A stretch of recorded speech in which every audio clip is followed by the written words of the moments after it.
प्रकृत्येव च कर्माणि क्रियमाणानि सर्वशः यह पश्यति तथात्मानम् अकर्तारं स पश्यति। नमस्कार मित्रों। ये जो श्लोक है भगवद गीता के 13वें अध्याय का 29वां श्लोक है, जिसे हम आज गहराई से समझेंगे। तो आइए सबसे पहले इसके अर्थ को समझते हैं। तो जो श्लोक है वो कहता है प्रकृत्येव च कर्माणि, अर्थात प्रकृति ही कर्मों और क्रियमाणानि सर्वशः, अर्थात क्रियामान सभी में है। यह पश्यति तथात्मानम, अर्थात जो देखता है उस प्रकार आत्मा में। अकर्तारम स पश्यति, अर्थात अकर्ता को वह देखता है। तो यहाँ पर इस श्लोक में श्री कृष्ण अर्जुन को अकर्ता का विचार स्पष्ट कर रहे हैं। तो वो यहाँ पे कहते हैं कि सभी कार्यों में सक्रिय प्रकृति को जो देखता है वह आत्मा में अकर्ता को देखता है। तो यहाँ पर जो स्पष्टीकरण श्री कृष्ण दे रहे हैं वह एक बहुत ही बड़ी भ्रांति को स्पष्ट करता है, जो कि हमारे लिए दुखों का बहुत बड़ा कारण है। तो वास्तव में होता क्या है कि हम जब इस संसार में अपना जीवन यापन करते हैं तो हम ये मान लेते हैं कि हमारे लिए इस संसार में एक इच्छा शक्ति उपस्थित है जो कि इस संसार से पृथक है। अर्थात हम ये मानते हैं कि हमारे पास में एक ऐसी शक्ति है जिसके द्वारा हम इस संसार पर अपनी इच्छा को थोप सकते हैं। हम इस संसार में परिवर्तन कर सकते हैं अपनी इच्छा अनुसार, जो भी हमारी स्वतंत्र इच्छा है उसके अनुसार।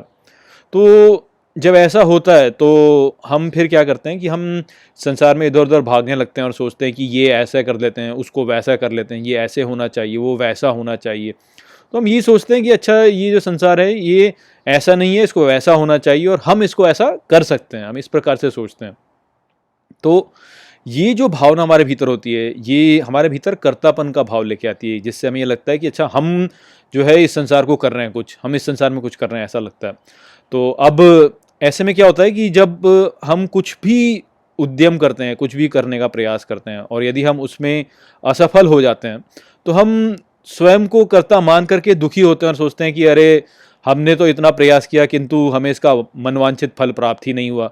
या हम चिंतित भी होने लगते हैं, हम सोचते हैं कि अरे ये जो संसार है ये तो देखो किस दिशा में जा रहा है, हम इसे ठीक करने का प्रयास कर रहे थे किंतु हम तो इसे ठीक भी नहीं कर पाए।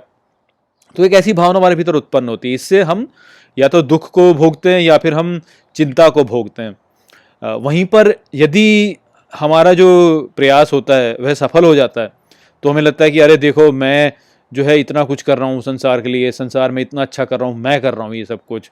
और इस प्रकार से हमारे भीतर जो है एक अभिमान उत्पन्न होता है और हमको ये भी लगने लगता है कि हम दूसरों से श्रेष्ठ हैं या हम कर रहे हैं, इस प्रकार से हमें लगता है। तो ये जो दोनों ही भावनाएं होती हैं, एक में जब हमें दुख और चिंता की भावना उत्पन्न होती है, दूसरे में जहाँ हमें दूसरों से श्रेष्ठ होने की भावना उत्पन्न होती है, अभिमान की भावना उत्पन्न होती है, ये दोनों ही वास्तव में हमारे लिए समस्याएं लेकर के आते हैं अंततः।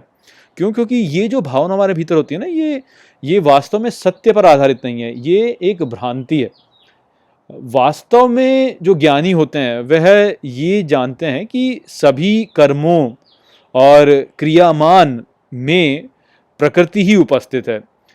हम जो हैं वास्तव में हम केवल इन क्रियाओं के साक्षी हैं, हम केवल इन गतिविधियों को अनुभव करते हैं और जिस प्रकार से हम इन अनुभवों के प्रति अपने मन में अपने भीतर प्रतिक्रिया करते हैं उसी अनुसार प्रकृति जो होती है वह हमारे लिए परिणामों का निर्धारण करती है और जो स्थिति हम अनुभव कर रहे हैं उस स्थिति को निर्धारित करती है, उसमें संशोधन करती है वो।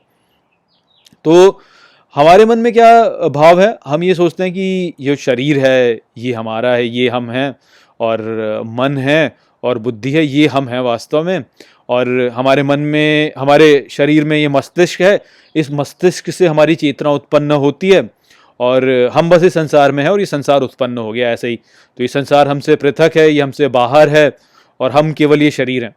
जबकि श्री कृष्ण ने इस अध्याय के आरंभ में क्या बोला कि शरीर में जो क्षेत्र को अनुभव करता है वो ही क्षेत्रज्ञ है।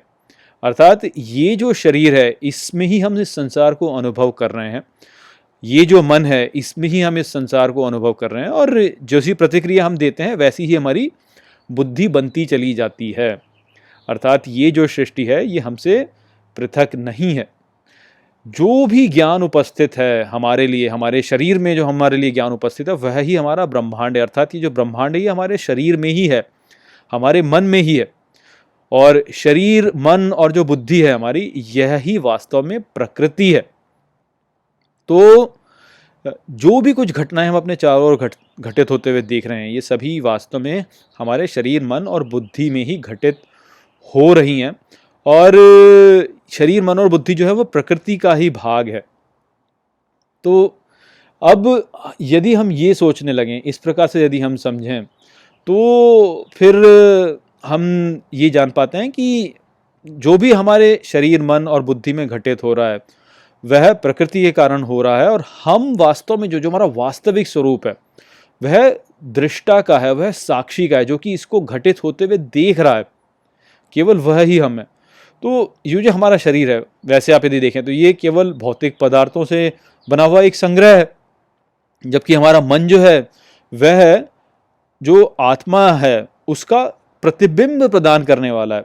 और जो हमारी बुद्धि है, वह जो हमारी प्रवृत्तियां हैं, जिसके द्वारा हमने जो भी अपने चारों ओर घटित होते हुए देखा, उसके प्रति जो हम प्रतिक्रिया देते हैं, जो हमारी प्रवृत्ति होती है, केवल उसका संग्रह मात्र है। तो जो भी कुछ हम इस संसार में घटित होते हुए देख रहे हैं, वह इन तीनों के संयोग के द्वारा ही हम घटित होते हुए देख रहे हैं। तो इस प्रकार से जब हम इस संसार को देखेंगे तो हम ये समझ पाएंगे कि जो भी क्रिया इस संसार में घटित हो रही है वह हमसे पृथक नहीं है, वह हमारे द्वारा ही उत्पन्न हो रही है।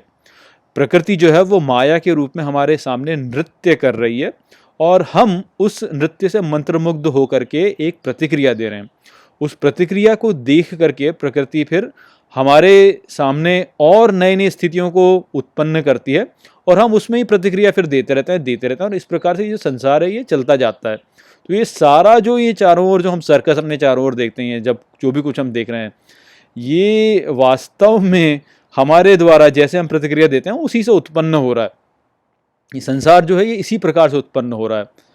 तो ये बात यदि हम समझ जाएं कि अरे ये संसार जो है ये ऐसे उत्पन्न हो रहा है कि हम जैसी प्रतिक्रिया इसके चारों ओर करते हैं ये वैसे वैसे बनाता चला जाता है, और हम वास्तव में इसके नियंत्रण में नहीं है। हम ऐसा कोई करता वर्ता नहीं है कि हम जो है ये हमने किया या वो हमने किया, हम केवल साक्षी हैं। ये बिल्कुल ऐसी स्थिति है जैसे जब कोई पिता जो होता है वह अपने पुत्र को यदि वाहन चलाना सिखाए तो वह क्या करता है कि वह पुत्र को आगे बिठा के उसको स्टीयरिंग व्हील उसके हाथ में बस पकड़ा देता है। वास्तव में जो नियंत्रण में वो कौन है? वो तो पिता ही है।